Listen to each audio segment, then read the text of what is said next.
tasteMAKERS was funded in part by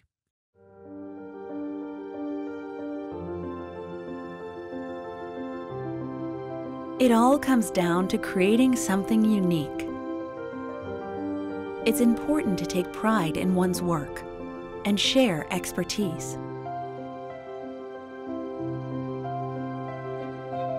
Edward Jones is proud to support the craftspeople who define the maker movement.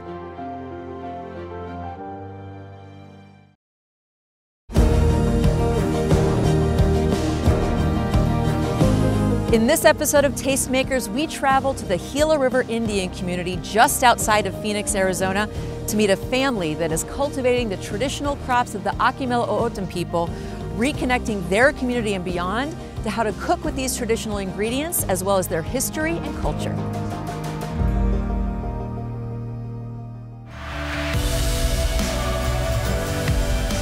I'm Kat Neville, and for the past 2 decades, I've been telling the story of local food. In that time, American food culture has exploded in tiny towns and big cities from coast to coast. In tasteMAKERS, I explore the maker movement and take you along for the journey to meet the makers who define the flavor of American cuisine.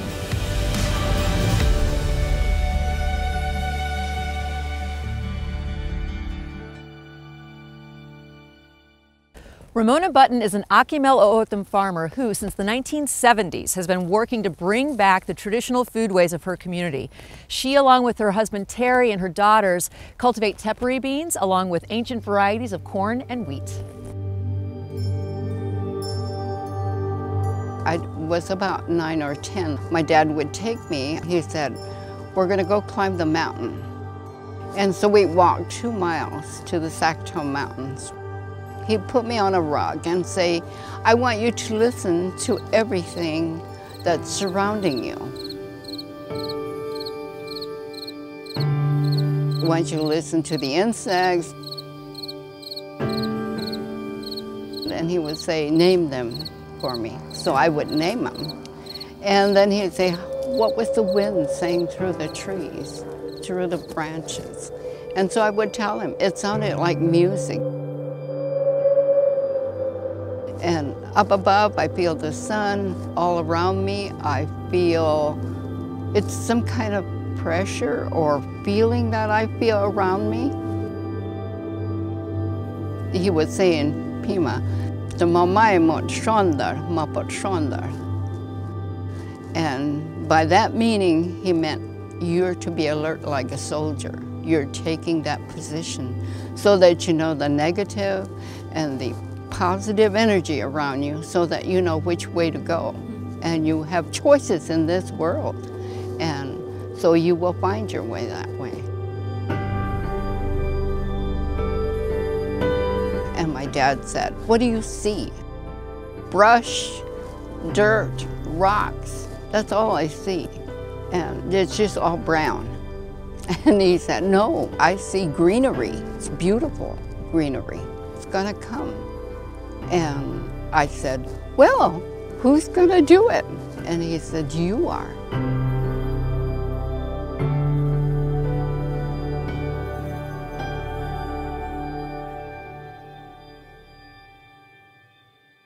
Here at Gila River, each family was given 10-acre allotments to either garden or farm, whatever. That allotment belonged to the family. So our farmlands are leased to us by individuals from the community. So they are essentially leasing us their family allotments. The elders asked my mom to please bring back the bavi. We would lease you our land so that you would please bring back our tepary beans. And so that's been her mission ever since. So not just growing a farm and growing the agricultural culture here at Gila River, but she's always has in mind to grow the tepary bean, keep the tepary bean in our community and viable on our tables. The tepary bean is an incredibly important part of Akimel O'odham culture and history as indigenous peoples of the Sonoran Desert. The bean has sustained this community through feast and famine for centuries. I just remembered everything that we ate.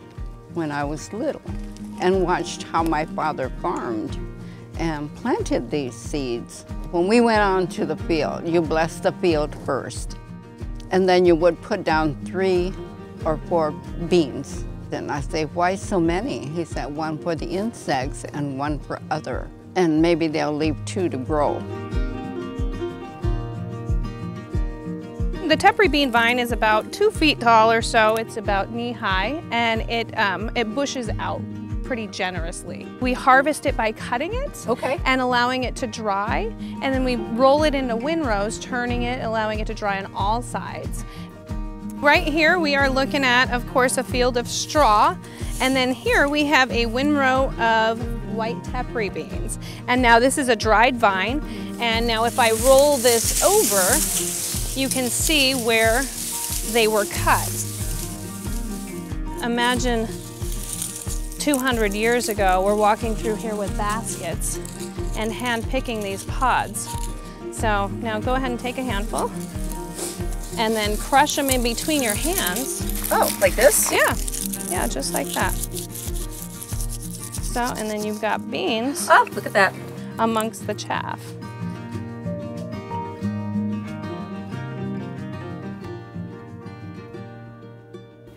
Traditional foods feed the Gila River Indian community spirit, connecting them with their history and culture. Michael Preston works directly with the community's youth through a number of avenues, including food.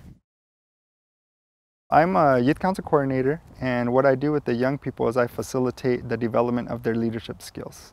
So that means anything from learning to be organized, learning to network, learning to do public speaking, understanding what it means to be a tribal citizen and what a sovereign nation is, and then also as well as our relationship with the state and federal government. There's several areas that the food plays with why I want our young people to learn about it. The first thing is that it's theirs, to take ownership over something that used to be ours. And in a way, it was taken away.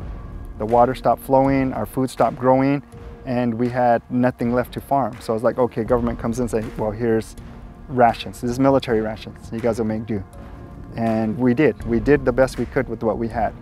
And so I want young people to know this wasn't our traditional food.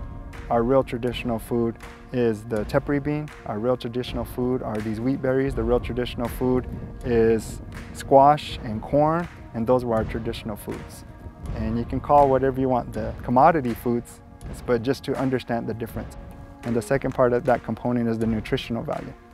And then the third part of that is the link that it brings us to our land, how it makes you feel that connection more with that food, knowing this is something that we've always eaten, this is something that we have always grown as a people, and knowing that this is a part of our land. We want that connection with our ancestors, we want that connection with all of our people, and it revolves around the tepary bean.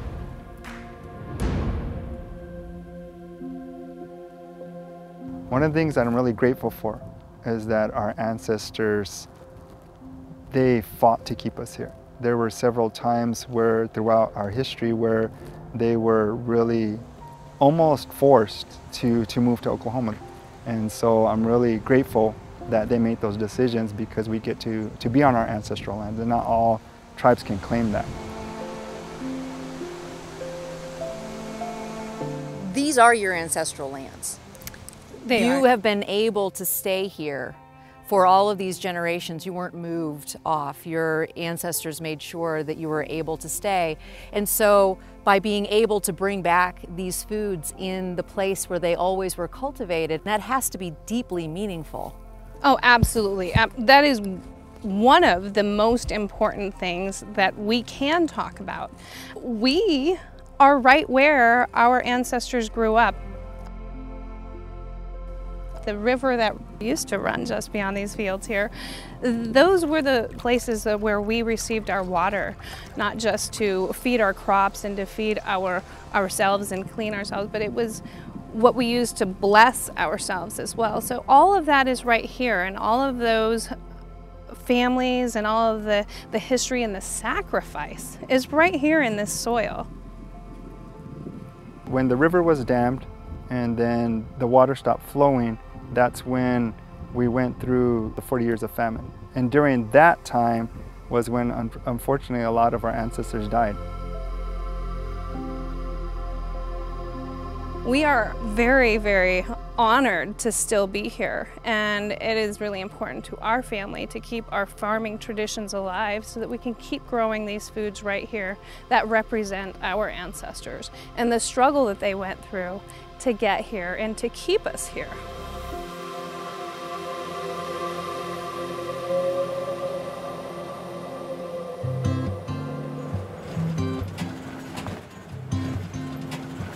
We started in 1974 on Ramona Mother's 10-acre allotment just right over here on this side of this field. And back and forth from doing the farming, and Ramona was a nurse at the Saskatoon Hospital. And so we raised our children across the canal there. We are located on the Gila River Indian Reservation here. It's part of the San Carlos Indian Irrigation Project, and it's served by the flows of the Gila River, which are impounded up on the San Carlos Apache Reservation behind the Coolidge Dam. That dam was built in the 1930s. And the water from the Gila is distributed down the riverbed into a diversion dam east of Florence, where it's divided across 100,000 acres, 50,000 of which are here on this reservation on certain allocated acres. So wasn't there something of a 100-year fight to get the water rights back? Oh yes, it took a long time. It took a lot of diligence on the part of some of the great statesmen of this community. The water really is the lifeblood of being able to sustain the agriculture that this community has been part of for centuries. The community were the first people to grow along the Gila River centuries ago. Yes, that's true. The Pimas here, who call themselves Akimel O'odham, means river people, were farming along this river on these same lands and others back when the first non-Indian contact was made with them by Padre Eusebio Kino back in 1685. And they came up this way and found the Pimas farming along the Gila with the diversions of water coming from the river that they did. Was a perennial flowing river back in those days. Whole landscape was different here. This was a savanna. We had big mesquite bosques and plentiful riparian habitats.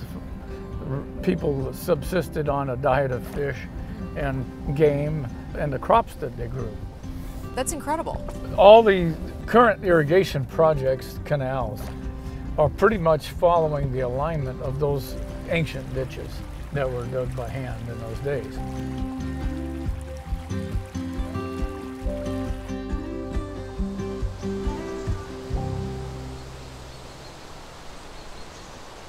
Back in the 70s, when my mom and dad had gotten married and had gotten the request from their elders to grow the tepary again, Mom goes through my grandfather's old house. He had passed away, and he had an old trunk in the adobe house that had pictures and whatnot in it, and then there was 2 big pickle jars of tepary bean seeds. There was the white and the brown tepary beans, and it's just so kind of perfect because, you know, he had told her when she was a little girl that she was going to be the one to bring the green and bring the agriculture back to this valley here, and he had stowed away those precious, precious seeds from our past for our future in that trunk. And because of his foresight there, we have the tepary bean on many tables across the nation, not just here in our communities. Surrounded by the lands of the Gila River Indian community, the Sheraton Grand at Wild Horse Pass is home to Kai Restaurant, and it's here that Chef Ryan Swanson is creating beautifully plated high-end Arizona cuisine using locally raised and foraged traditional ingredients. We're an owned restaurant from the community, the Pima and the Maricopa, to actually kind of preserve the ways, the culture, and the indigenous ingredients. It's kind of viewed as a venue to kind of showcase the local culture and the community. It's a very unique relationship that we have 15,000 plus community members. So it's not too many restaurants can say that they're actually supported by a community. And so it's kind of a very unique relationship where, you know, we help the community and the community helps us. I think it's very important to remember the past and what these beans meant to the community. They sustained a life for thousands of years. It was part of their diet. It's kind of neat to see that, you know, these thousand-year-old ingredients be brought back and made appealing again. We start with stories, and we'll start with the stories of the menu and tie that in with the food and include cactus, and we include the seeds from the local community, and we kind of include all the other ingredients that you would see in a garden and just kind of mesh the two together.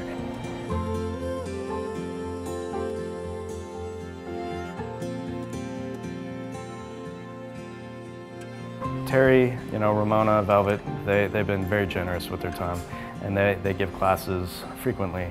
Every single time I learn something new, and I've been meeting with them for years, and it's very impactful just to learn about these ingredients and how they're grown and just all the uniqueness that they carry. Now this is different shaped. The white Sonora is long and tall, and the Pima Club is short and squat. Pass these around too so you can get a good look at those. Giving talks like that is really important to us so that we can show them what the traditional flavors taste like as opposed to something that they might do more modern, so that they can keep those traditional flavors and techniques alive. Just sharing of the knowledge and keeping them included in our community. They're a part of who we are because they are representing us as a community.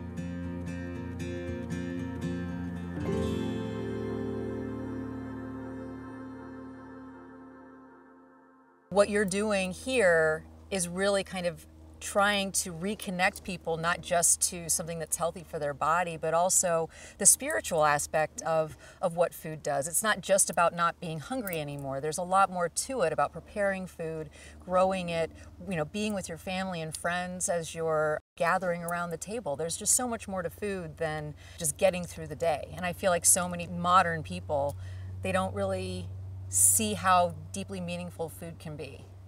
That is so true today, because my mother and also my dad said, things will come into your world that will separate the families, especially from eating together, enjoying the foods, talking about the plants. They're your children, just like the corn. You know, as we stand out here, I always feel that the corn is family. They stand so tall and straight, and when they move through the wind, it's like they're talking. To have us hear people of long ago. And that's how spiritual you become. You hear these voices.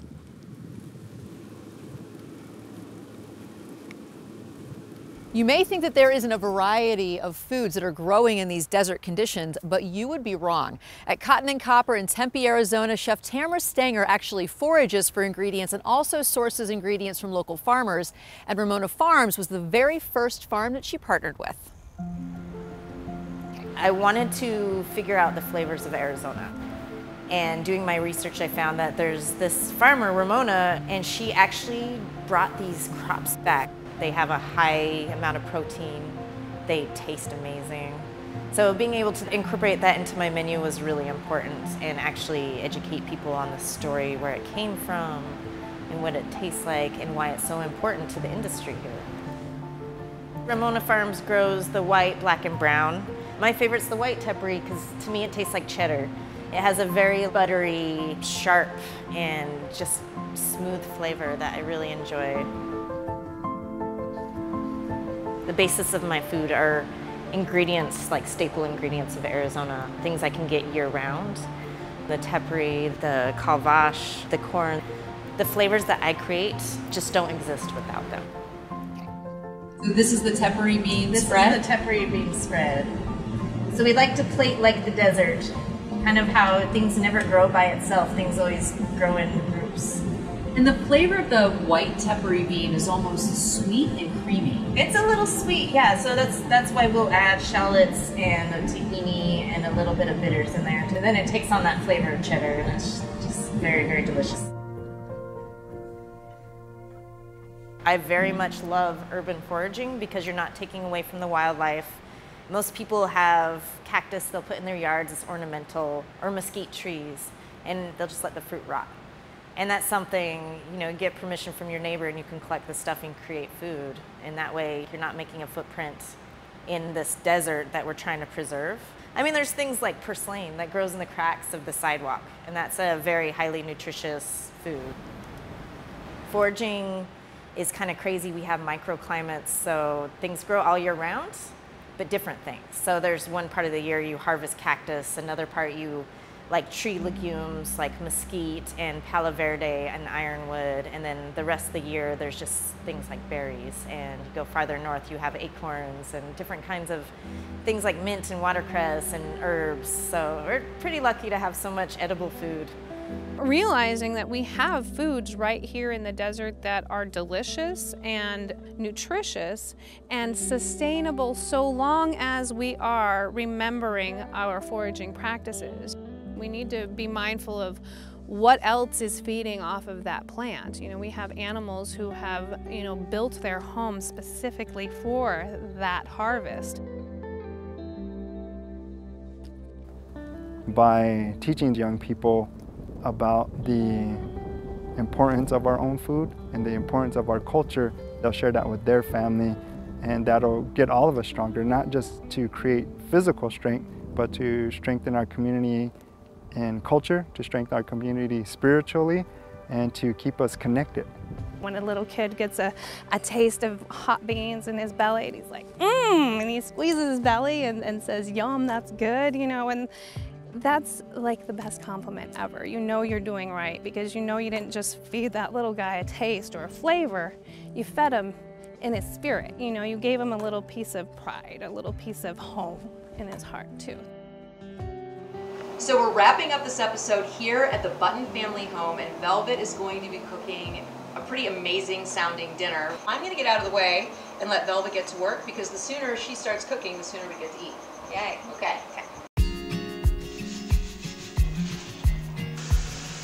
What a gift that you've been given with that heritage that he's passing along to you and that you're passing along to your family. It's amazing. It is a gift. Everybody has it. When you're a child, you have these things, and people will help you grow up to keep them within you. That's exactly what you're doing. You're taking the love that they gave you and you're putting it out into the world.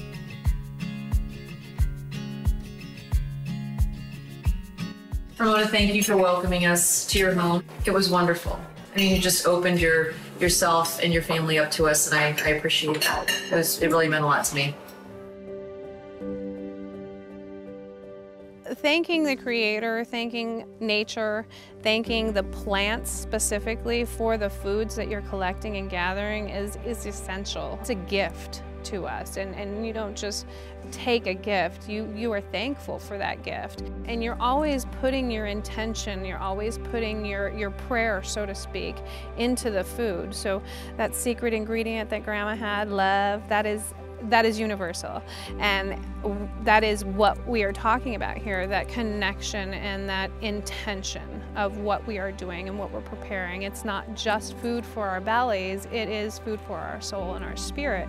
And that's how we used to feed our families. That's how all people used to feed their families. We were so connected because we were either growing it or harvesting it ourselves. And you know, we might not be able to harvest every meal, but just being out there every once in a while, talking to your plants and bringing that food home and turning it into something that we can feed ourselves with, that's what we call good medicine. That's so good for our spirits, it's so good for us, and it's good for the plants.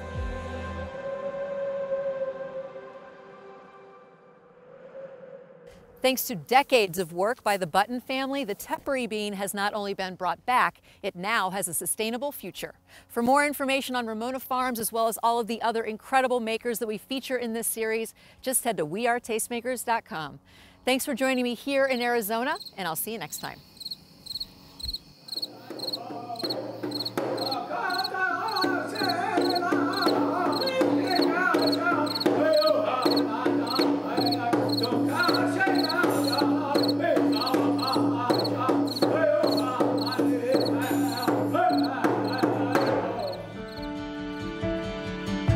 Connect with us online at wearetastemakers.com or through social media on these handles.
tasteMAKERS was funded in part by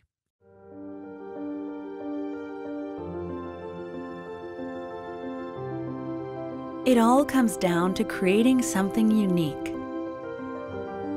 It's important to take pride in one's work and share expertise.